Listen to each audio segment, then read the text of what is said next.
wisdom, prudentia, justice, justitia, temperance, temperantia, courage. fortitudo. Applying ancient philosophy to modern life, this is the Sunday Stoic.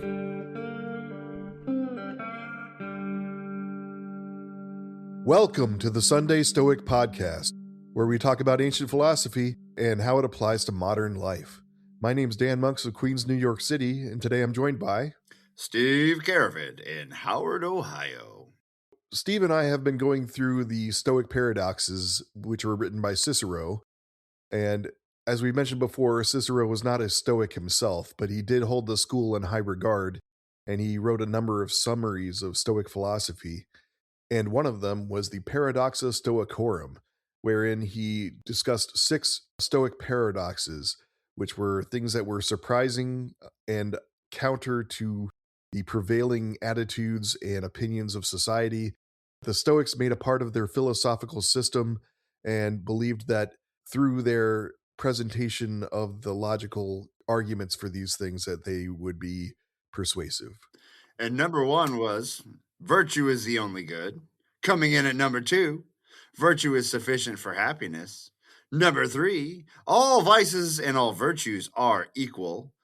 Number 4, all fools are mad. Number 5, the sage alone is free. And you have made it now to the episode on number 6. The last Stoic paradox is that the wise man alone is rich. The wise man alone is rich. Well, that's not what they tell me on TV, Dan. Right. The common conception, of course, as everyone knows, is that the person that has more zeros in their bank account or has the most real estate or the biggest pile of gold or any of a number of other measures and metrics is the rich man. But the Stoics disagreed. They said that only the wise man is rich. Would you rather be rich or famous, Dan? Or neither? Well, Which form of I would. rich? I don't think I'd want to be famous. So, given that option, I would say rich. In the conventional sense. I know you mean in the conventional sense, not Sure, in the yeah. rich. But I think that even if I were rich, I would still be dressed pretty much the same and nobody would probably know much about it. So you could be wealthy and I wouldn't know it right now. Is that what you're saying? Incognito. Can I borrow a 5? Have you seen the cost of gas lately, Dan? I need to borrow some money. Yeah, if he gave you a 5, that would get you a gallon of gas. Woo! How is gas prices where you are? The last time I filled up last weekend and I paid, I think, $3.90.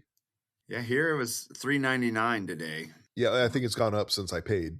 No end in sight. I'm sure it's going to go higher. I'll be taking a road trip soon through Illinois where I bet it's in the 4s, so that'll be fun. Hey, it is what it is. But we've talked about, as we said, virtue is sufficient for happiness. So living up to these, the cardinal virtues, but living according to virtue is sufficient to be happy for happiness. We talked about some of these that we didn't agree with, like the vices and the virtues being, all vices Equal. being equal and all virtues being equal. All fools are mad. That's another kind of a strange one that's not necessarily terribly practical. The sage alone is free. I think that one we both thought was pretty good. And then, of course, the wise person alone or the sage alone is rich. So the idea that your wealth should maybe not be measured by the quality and the quantity of the stuff you own, but it's more about your character. Because if Your progress toward virtue. Yeah, your progress towards virtue. And what can happen is we start obsessing over irrational things and we start pursuing them at the cost of our well-being. And then pretty soon, just like with reputation and other things, our well-being is now in the hands of others or in the hands of an external. If our well-being depends on the how much money we're earning, which is often up to others, or the possessions we have, which could be easily stolen, as we know with Epictetus's lamp and things like that. But if you're concentrating on being a wise person, good person, someone who gives and helps out, that's a different form of wealth, but it's the wealth of character, which is the only thing you really have full control of. Dan, do you want to lead us off with a reading? Whom are we to understand to be a rich man? To what kind of a man do we apply the term? To the man, I suppose, whose possessions are such that he may be well contented to live liberally, who has no desire, no hankering after, no wish for more. It is your own mind, and not the talk of others, nor your possessions that must pronounce you to be rich. For it ought to think that nothing is wanting to it, and care for nothing beyond. Cicero, Paradoxa, Stoicorum, number 6.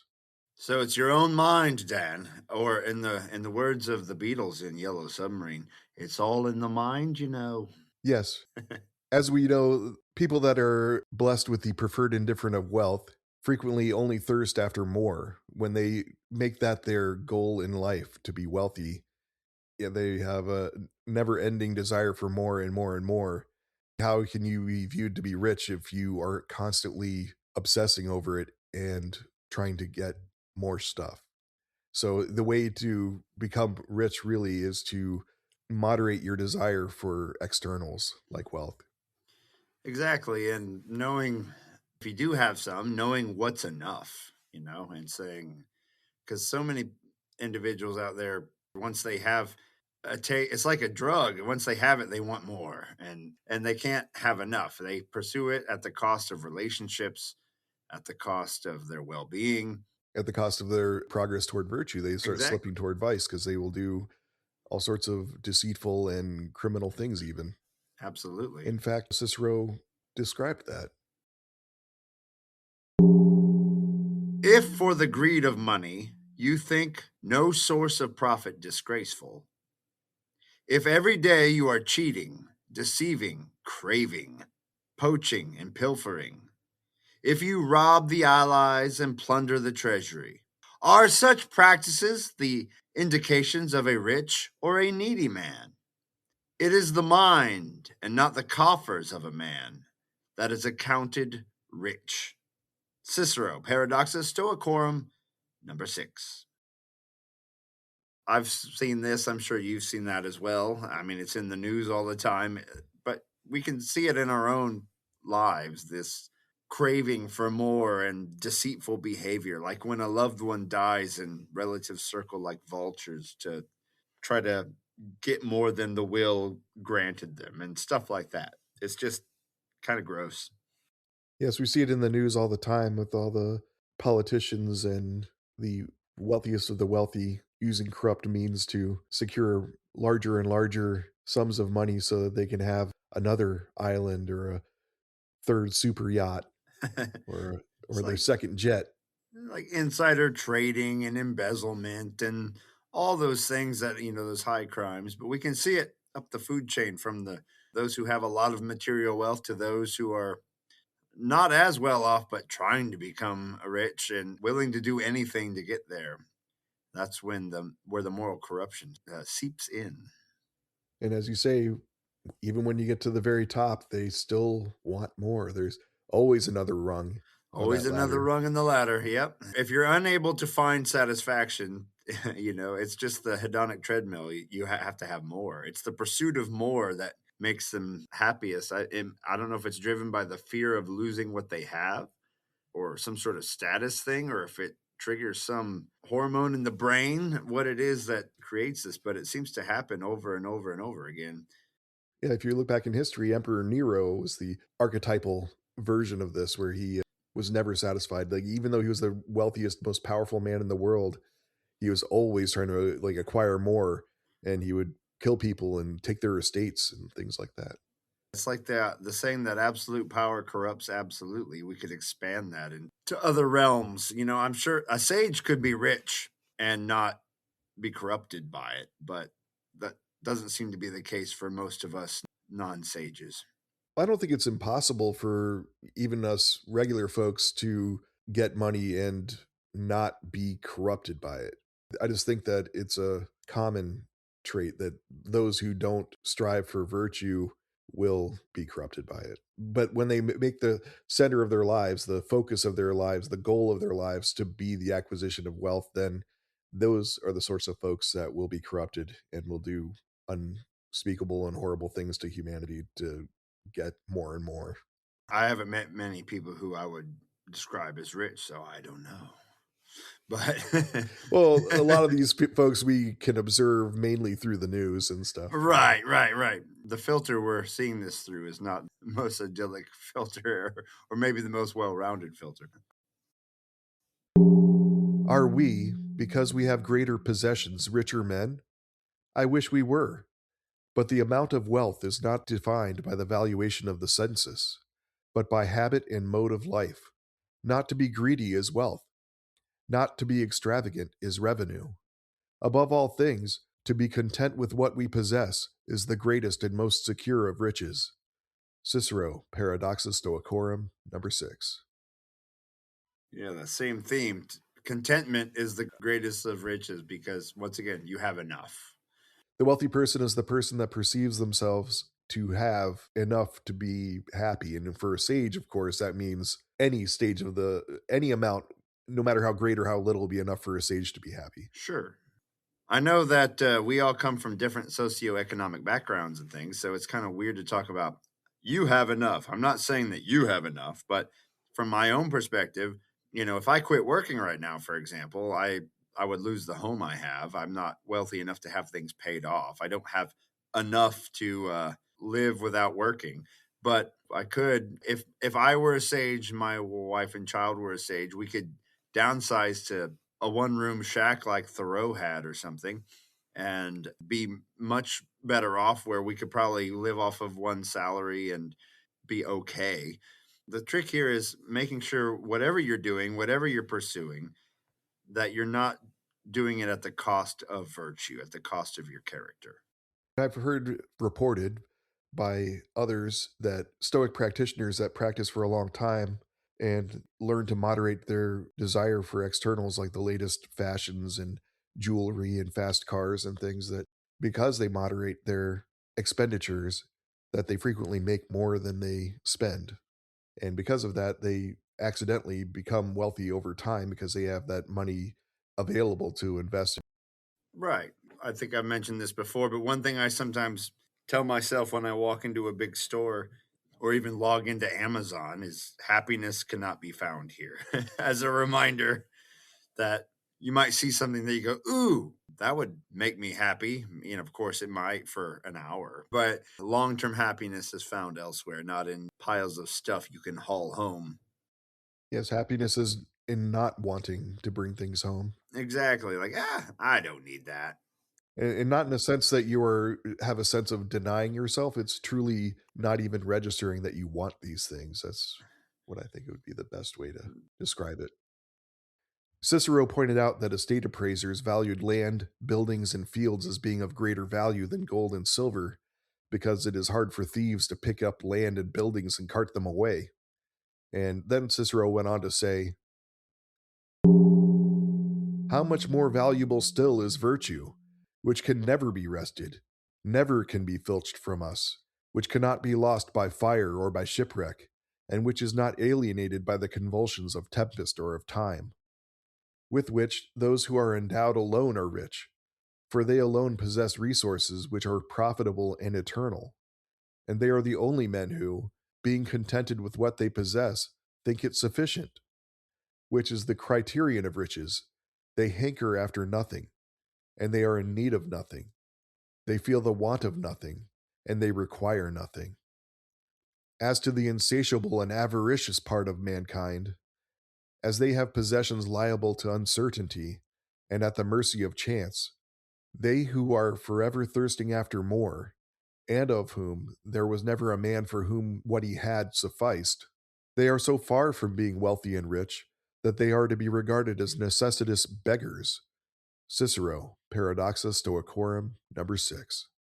Yeah, if you are dependent on fortune, on the whims of others, on the well being of stuff for your contentment, then you're basically begging something or someone for everything to go your way, which is not really that much different than begging for sustenance. And of course, if you have to do that, that's what you got to do. But if you have things and your priorities are all wrong and you're pursuing things the wrong way, it's kind of a shameful way to go about your life.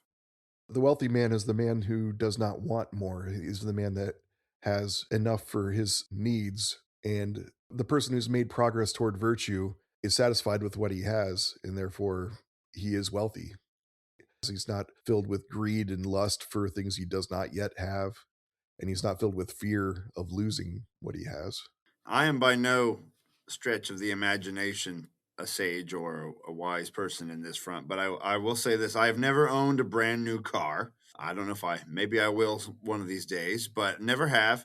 And so, for example, just putting it into everyday perspective, I buy something usually substantially cheaper than I would pay for something new.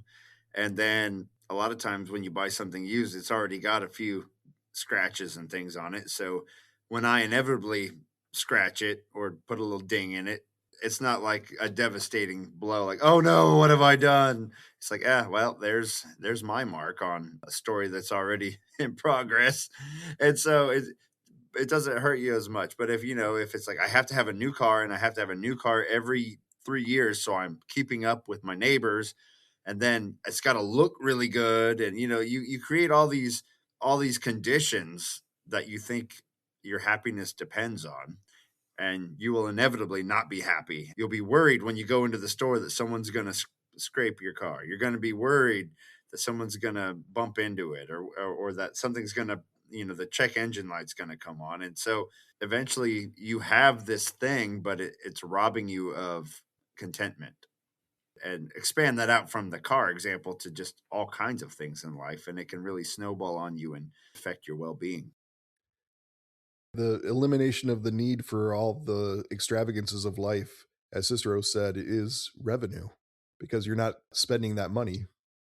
Right. It's like Ben Franklin said, a penny saved is a penny earned, kind of an idea. If you're not blowing it on other things, then it's kind of like you earned that money. And it may not even have to be money. It's other forms of wealth like friendship and family. These are things that are important. And of course, that's where the exercise of virtue can come into play, where you're relating with to others and helping others and being part of society and giving where you can, and it all comes back around. So Stoicism is amazing in that it's a complete system of thought where it's very self-contained and interlocking. And so if you start to work on, that's why they say like all the virtues are really one. You start to work on these things and you start improving in all the areas, not just one of the areas. And though we may never reach sagehood, we can make this progress towards being wealthier in the sense that we have fewer desires, and of being happier because we know we are an interconnected part of the whole. And this Stoic Paradox reminded me of an aphorism from the sagacious Sheryl Crow. Oh, It's not having what you want, it's wanting what you've got. Sheryl Crow and Soak Up the Sun. and let us not forget the Rolling Stones. You can't always get what you want, but if you try sometimes, you might just find, Dan, That you get what you need. Yeah, there you go.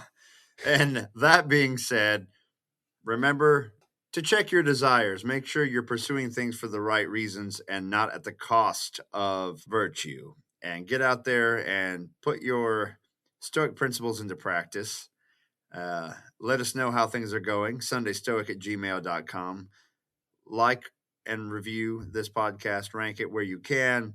Let us know what you'd like to hear about. Once again, SundayStoic@gmail.com. And until we see you again. Carpe diem.